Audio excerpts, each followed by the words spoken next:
kind of move this up a little bit, so talk amongst yourselves because it's pretty squeaky. Maybe not. There it is. Cool. It's true. Spring is, in my opinion, the best season we have here in Wisconsin. I love it for many reasons. The first obvious one is that it's March Madness. So, love some basketball. I love to watch basketball. I love to play basketball. In fact, I have a picture of my very own court that is actually now gone, sad face. My parents decided to move on from that stage of life and repaint over those lines and take down the hoop. But I did manage to get a picture last time I was home with it. But what I want you guys to notice, which is also why I love spring, is that my driveway has many puddles in it, right over my court, right? Not cool. But like I have fond memories of my dad, like getting home from work and sweeping out those puddles so that I could play in the spring when the snow's melting. So I love to play basketball, I love to watch basketball. I also love spring because it's just nice out. Like I'm finally able to get outside after being inside all winter. So I'm not up here tonight to convince you guys that college basketball is the best sport on the face of the planet. But Claire agrees. But we can talk about that after. But I am here tonight to introduce our final series of the semester. We're going to be going through the book of 1 Peter. I'm super excited to be kicking it off with you guys tonight. I took a few moments to try to think of a few fun, catchy phrases to describe 1 Peter. I didn't get very far, and so we're going to stick with 1 Peter, because that's what I know. You would also quickly come to find out about me that I really love numbers, but words can be really hard sometimes. And so we're going to live in the numbers world the most we can, but recognize somebody else can come up with a creative title for 1 Peter, and that'll be Eric next week. So you guys can get on it. But I do want to introduce just the theme that we're going to seek to tackle, and that is reading 1 Peter through the lens of holiness. And that's a big topic. It's also something that when you say 1 Peter, my mind doesn't really go to. My mind instantly goes to the concept of suffering and perseverance, which is what 1 Peter is often known about. And so my hope by the end of tonight is as we look through chapter 1, we see how Peter starts his desire for us to know where our hope is and how that hope actually leads us into the throne room of God and His holiness that He has for us. So we're going to try to camp on God's holiness, but we're going to start recognizing where our hope is first. And so before I get any further, I'd love to pray for us, and then we'll jump in. God, we're so thankful to be here this evening. Lord, we recognize that it's a privilege and an honor and an opportunity to be here. There's students gathered in other places of this world, God, where it is not plausible for them to be in a room full of 100 students talking about you. We also recognize, God, there's people who just can't be here tonight based on the cards that they have in front of them and the cards that they're dealt in this moment. And so, God, we count it an honor and a privilege to be here tonight before you. Lord, we thank you for your word. Lord, I pray that we would continue to grow and learn and seek to become more like you as we read it tonight. In Jesus' name, amen. All right, so if you have your Bible, you can jump into 1 Peter chapter 1. It's towards the very end of the Bible. We're going to be living there a lot tonight, so I would encourage you guys to pull it out. If you don't have a Bible, that's totally cool. We have tons of extras. I threw some on the back tech table by Kevin and Ben, and then out on the welcome table there's some too. So if you don't have one at home, I'd encourage you guys to grab one on your way out. But we're going to start in verse 1 of chapter 1.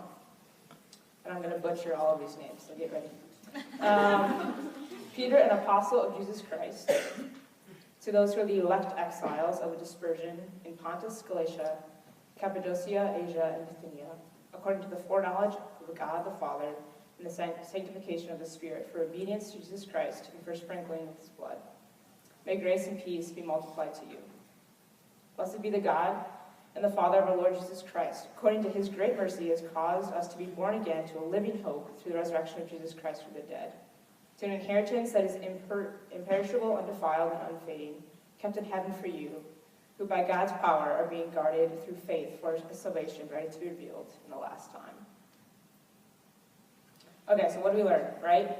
We learn that Peter is the author. He knows Jesus pretty well. He's an apostle. He's also writing to a specific group of people, and that people is the elect exiles. Then you ask yourself the question, well, what are they being exiled from? Where are they running from? And these are Christians who are running from persecution that came from King Nero. So this guy was serious. He was not a guy that we would probably like today. He was someone who actually has recorded in his time as ruler to persecute Christians in a way that they would be tied up and then burned alive in his garden, and he would taunt them saying, well, you want to be the light of the city, and so you're going to be the light of the city in that way. So persecution was something very real for these people. They knew it very well. And that is something I think we want to keep in mind as we step through the next few chapters in 1 Peter. So this is the people that Peter's writing this letter of encouragement to. I want to make two disclaimers before we start. First, I believe that I and you will fail to understand the sheer pain, hurt, and fear that those people experienced until I maybe meet them in heaven one day and talk to them about it. I have no idea what it's like to walk around campus wondering if my life will be taken at the simple mention of who God is or the opening of my Bible, or to have family or friends who have perished at the hands of a ruler whose laws are targeting their religious beliefs. It's just something I don't know. So I want us just to be mindful of that. It doesn't mean that we can't seek to apply the scripture to our life, because I do agree that we are experiencing persecution for our faith. But I want you guys to not just miss that or just run right past that. It's something that we're not going to understand. And the second thing is, if you're here tonight and you're just starting to investigate who God is, maybe you're coming out to True for the second or third time, you're still not really sure where you fall in this whole Christianity thing, what does the Bible really say kind of thing. I want to first welcome you and encourage you to continue to be here and ask questions. This is a great place to be for that. Talk to other people around you what you're learning. Ask a staff member. We'd be more than happy to talk about that. But the rest of the talk that I'm going to deliver tonight is one that is directed to people who have made a decision to follow Christ. And that is also who Peter is writing to. And so I want you guys to know that if you're in that boat of just still figuring things out and investigating, that is totally cool. But do know that as I mentioned things tonight, it is for people who have made a decision to follow Christ, which is what Peter talks about in verses 3 through 5, which I do believe I have a slide for. Maybe? Yeah, so I highlighted those. So I'm just going to read those again and then share a fun story, actually. Blessed be the God and the Father of our Lord Jesus Christ, according to his great mercy. He has caused us to be born again to a living hope through the resurrection of Jesus Christ from the dead, to an inheritance that is imperishable, undefiled, and unfading, kept in heaven for you, who by God's power are being guarded through faith for salvation, ready to be revealed in the last time.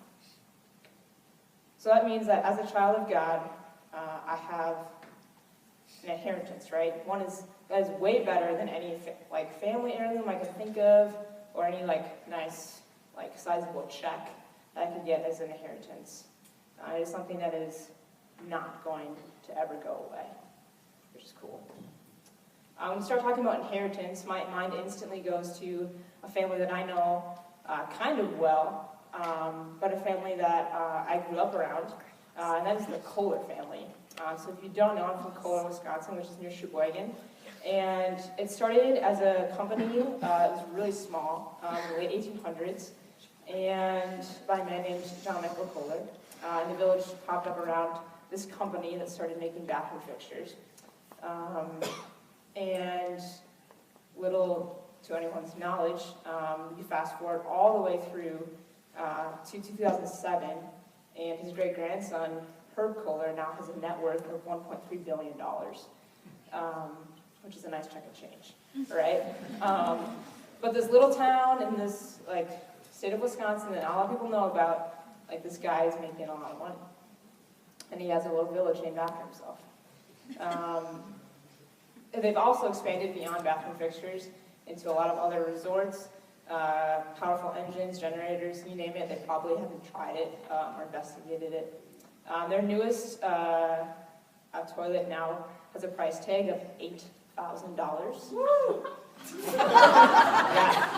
It's like, what does this thing do that a normal one just doesn't, you know? I don't know. It's a smart toilet, apparently. But this guy makes money off doing it. Like, people are buying that. I mean, clearly if they have it, somebody's buying it. I don't know who is, but somebody is. So you fast forward 10 years after, like, the crash of '08, right? And you fast forward till now. His net worth of the company is now increased from $1.3 billion to $9 billion. Okay? This guy knows how to make some money. Okay, but now he passes his company on to his son, David Coulthard. So this guy who's been like trained by his dad, right, to pick up the family name, carry the family company. So just like that, this power and this financial value that this man has created is now falls into his son's lap. But my point is, like, the world has some really enticing inheritance that we can strive for. Really enticing. But if we're not aware, we're not careful, our hearts will be completely captivated by them. A large portion of like why I went to college is to like get a job, make money, have a family, right, and grow old.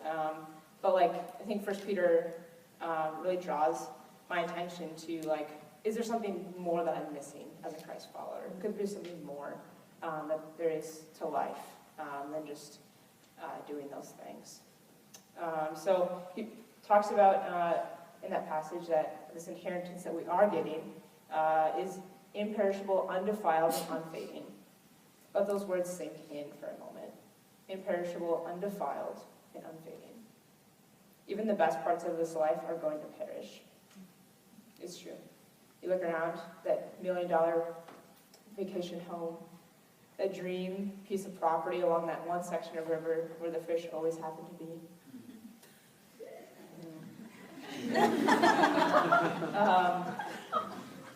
I mean, those things are just going to end. Like, they just are. But like, what God is telling us and what Peter is urging us to turn our attention to is that there's something more. There's something more that is not going to end. It's really hard for me to understand because we live in a world that is so perishable. It is so immediate. Like, I want it, it's gone. I want it, it's gone. It's just this constant cycle. The other kind of phrase from this first section that I want us to try to tackle is the word exile. Like I mentioned, we know Peter is writing to these people who are fleeing from this persecution, but in a different sense, right? We are also exiles. It is not common to be a follower of Jesus today, especially on a college campus. But I want us to kind of take that and understand where we are theologically in this whole grand scheme of who we are and what God has done in our life. And I see Peter drawing that to our attention as he shows us that we are indeed elect exiles. So where are we in this whole like eternal scale of Genesis, beginning, and Jesus comes back, right? Where are we in that? We're in the already, but not yet. So the already, but not yet. The already, Jesus has come. We know that. We can read that. We see that in his word. He's come. He's died. We can have a relationship with God because of that. We know that's happened already, right? But the not yet. Jesus hasn't come back for a second time. He hasn't come back, and we aren't with God in heaven right now. I think it's really important for us to know where we are because it gives us incredible focus and purpose to what we do. But I do want us to recognize that we know we're here, right? We long to be home. My soul longs for heaven. I long for the injustice of human sex trafficking to be reconciled. I long for the sick to be healed. I long for the tears to be wiped away. So I know I'm not home, right? But what do I do meanwhile? What do I do in my time here that allows me to steward what God has given me while focusing on what is to come? I also know I'm in exile because what's going on around me. A few weeks ago, we had Jackie Hope Perry here. I know for me, and maybe even for some of you, the conversations and dialogue that was leading up to that event, during that event, after that event, have caused you to experience a wide variety of emotions as a Christ follower. I know for me, there's a real sense of persecution as Jackie came, as people take time to even change what she said and proclaim that she is for conversion therapy when she has explicitly stated many, many times that she is not. My soul longs and hurts for my sister in Christ, who stands up on the stage and shares a vulnerable part of her story, and then gets attacked for doing so. It's also caused me at this time to think and wrestle with God, and revealing what my belief is in Him. And that's part of trials. Peter talks about that, right? He says later in verse 6, which I think I might also have up on the screen. In this you rejoice, though not for a little while, if necessary, you have been grieved by various trials.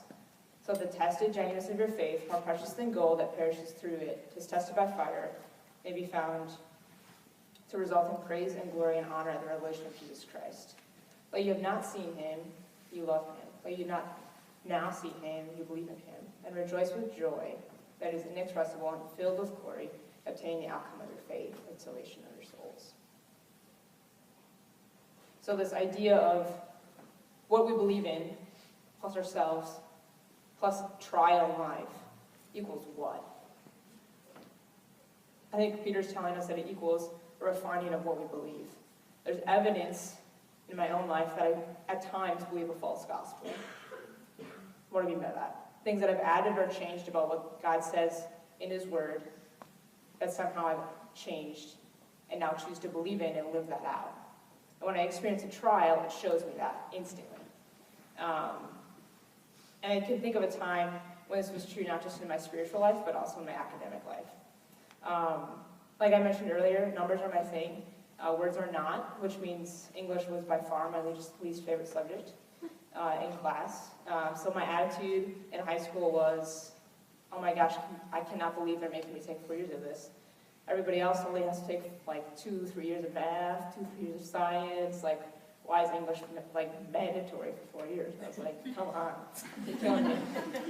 So I got all the way to my junior year, and I was like totally in the science field, taking AP Bio, taking chemistry, taking pre-calc, and I was loving it, like just loving it. But then after lunch, I had to go to English 11. And I was not about to sign up for anything like AP Lit, AP Lang, like that was not even on the table. But this English 11 class, first of all, it's after lunch, which means it's interrupting my nap time. I mean, already strike one, right? Second, there's these people, there's a huge class. I probably had like 30 kids in the class, which is big for my high school. So huge class, which meant I could sit in the back on my laptop and do what I wanted to do, which I took that year to travel around the world via Google Earth and investigate where I want to spend my money someday and travel. True story. Everybody else was dialoguing about Shakespeare, and I was there sitting in Norway. Oh yes, I want to go here. Oh, then I'll go to Spain and I'll go over here. And actually, it's for real. So I was there just enough to like get to English 12, so then I could get to college. But fast forward to that first year at college, and I tested into English 150.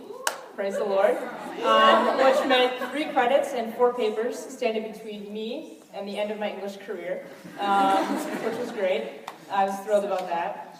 But I also wrote my first paper for that class, my rough draft, submitted it, and the professor was like, to the class, he was like, well, if you want to talk about what changes you want to make or whatever, you can come into my office hours. And I was a freshman, and so what do? Go to the office hours and talk it up with the guy. And I'm talking to him, and he's like, he sits me down, and he's like, Abigail, because he doesn't know me yet. He's like, Abigail, what do you think the meaning and purpose of life is? Yeah.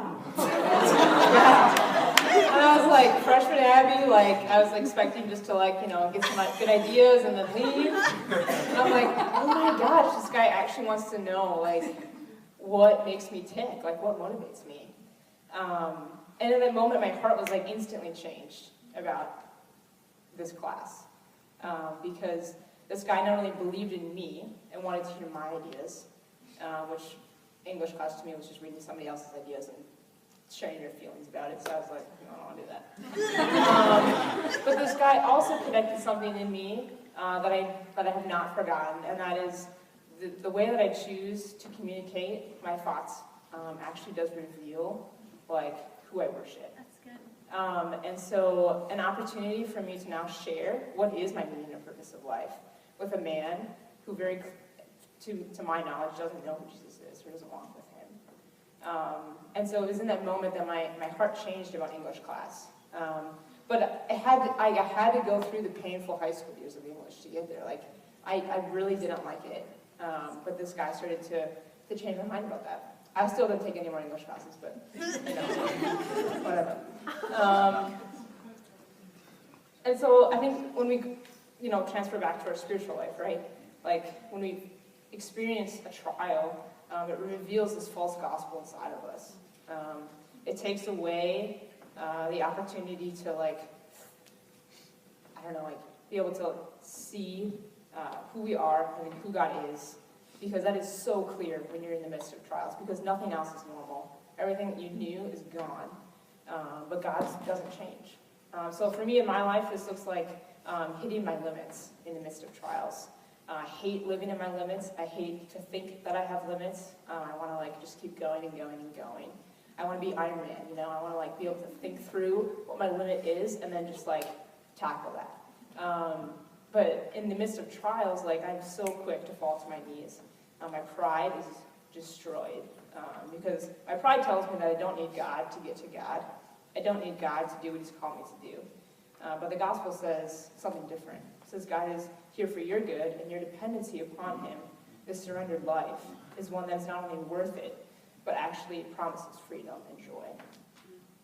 So when I'm experiencing a trial, I find myself reaching my limits quicker, falling to my knees faster, and recognizing this false gospel that I've chosen to believe in.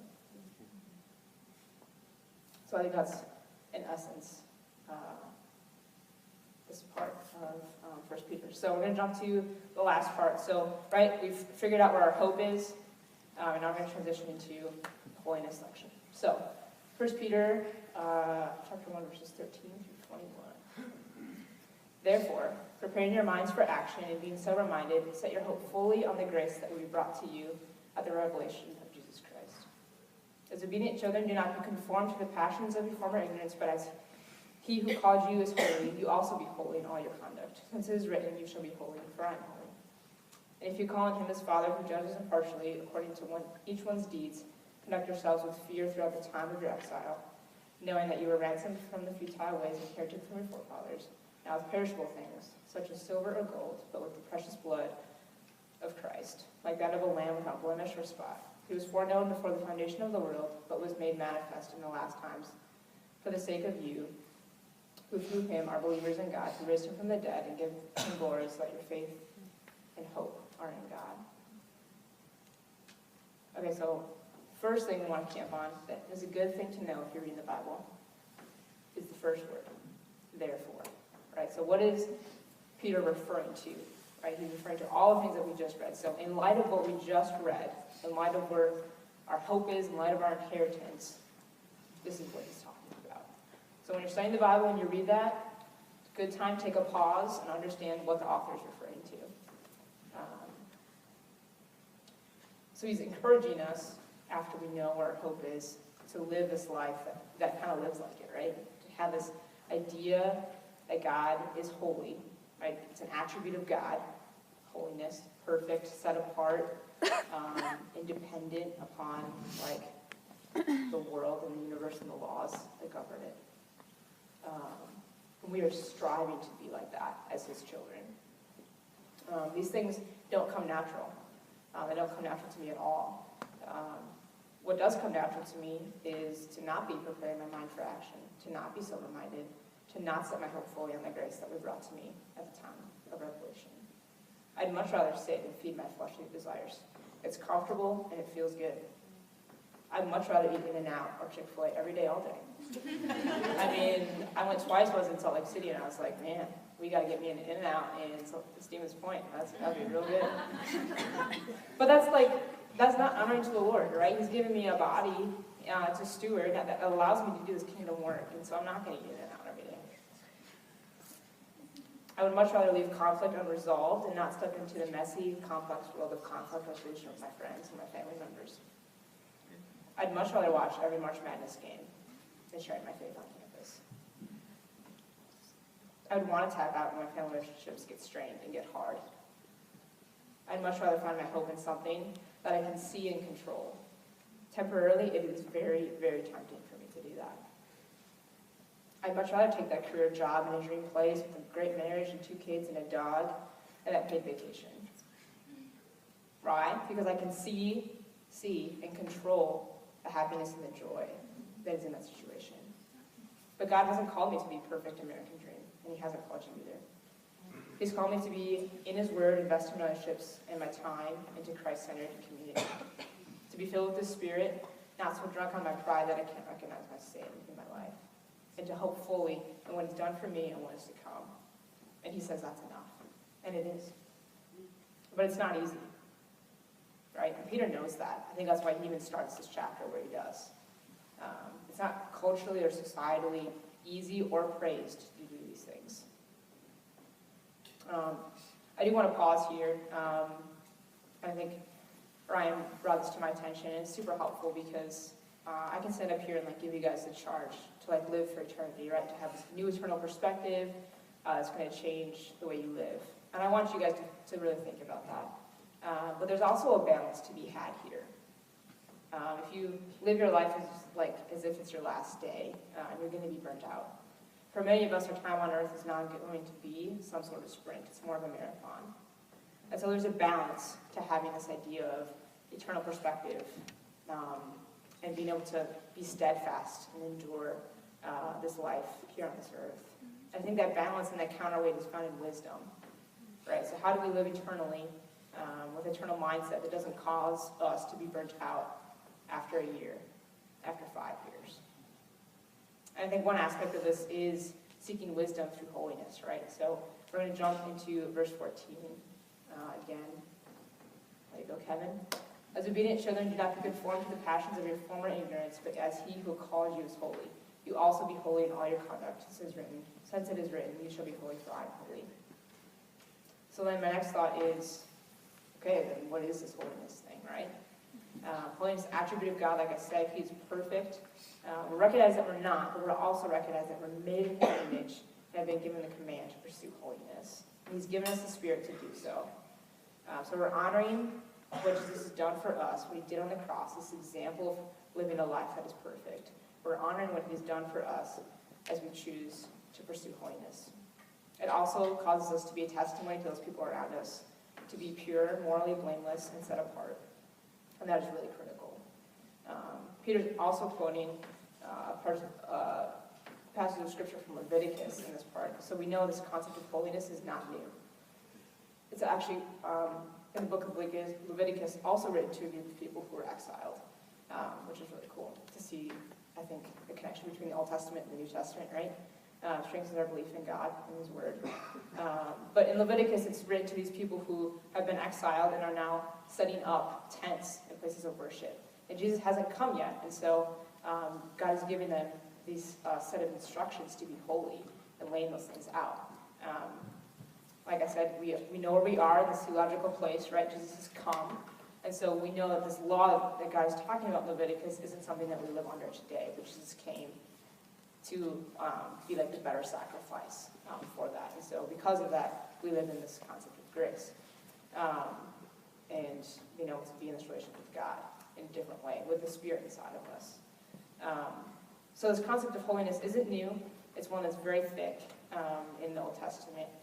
Ritual and moral statute are both lenses of holiness. But I want you guys to understand at a very broad scale that holiness is God is perfect, set apart, morally pure, and ritually pure. So we are seeking to strive to do that for the sake of His kingdom. this is really hard. Holiness is something that, as I was writing this talk, was like, I don't even know, like, if I know what holiness is. It's a super churchy word. So how do I continue to, like, even show you guys what holiness looks like? And so I did what I often do, is go to a site that I trust to, like, help me even just start defining some of these terms. So I went to the Bible Project, and they have a great video about the holiness of God. And they kind of describe it as the sun. And so, like, the sun is this, like, creating form of energy, right? If we don't have the sun, we're not here. But if you get too close, like, this holiness and this perfection is so bright that's even hard to understand or hard to look at. So I'm not going to play the video, it's too long, but I would encourage you guys, as we even step into the rest of this series, to look at that video. It's like 5 minutes. Great way to be able to even understand more about the history and the context of holiness that I just don't have time to get into tonight. But I want us to be encouraged by what Peter is writing. I want us to be not discouraged by all the things that you may be feeling of, like, shame and guilt of not measuring up. Because that's why Peter starts his message the way he does, right? We have a hope that doesn't depend on what we have done, but solely depends on what Jesus has already done for us. So my joy doesn't depend on my level of holiness. My joy comes from striving to be like Jesus did, because he died for me, and I want to continue to live that way for him and for the other people around me. So when I walk into that professor's office the next time, I take an opportunity instead of striking out. The more I walk with God, the more I read his word and do life with him, I'm convinced that these trials are not meant to separate us from God. I'm convinced and compelled to live a life that is more glorifying to him, because he's there no matter what. My heart and my understanding of God's love continues to deepen. God's inviting us to join us in this process. Will you join me with him? Let me pray. God, thanks for your word. Lord, thanks for your love. God, as we sang tonight, even understanding that regardless of where we feel like we're at tonight, God, that we can come before you and worship you. Worship you as we read your word, worship you in song, worship you with our hearts, God. So pray as we go and finish the rest of this week and jump into next week, God, that we continue to ponder and ask, what is holiness? And where am I at in that? God, where can we seek to lean on you and draw from your spirit to help us see the areas of our life that we are desiring to change, not for ourselves, but for you and for the sake of your kingdom. In Jesus' name, amen.